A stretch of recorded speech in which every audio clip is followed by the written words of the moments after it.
একমাত্র পৃথিবীতে পবিত্র কোরআনই মানুষ ইচ্ছা করলে মানুষ কোরআনকে ভালোবেসে পবিত্র মনে করে অন্তরে ধারণের জন্য তেলাওয়াত করলে আল্লাহ তাআলা অন্তরে বসিয়ে দেন। এটা আল্লাহ তাআলার কুদরতি ফয়সালা। আসসালামু আলাইকুম ওয়া রাহমাতুল্লাহ। আলহামদুলিল্লাহি রাব্বিল আলামিন ওয়াসসালাতু ওয়াসসালামু আলা সাইয়্যিদিল মুরসালিন ওয়া আলা আলিহি ওয়া আসহাবিহি আজমাইন। أما بعد فأعوذ بالله من الشيطان الرجيم بسم الله الرحمن الرحيم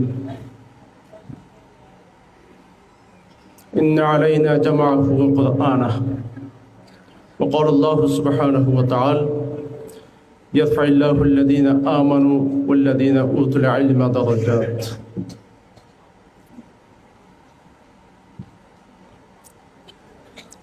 আজকে মাহাদ আন-নিবরাস কক্সবাজার কর্তৃক হাফেজে কোরআনদের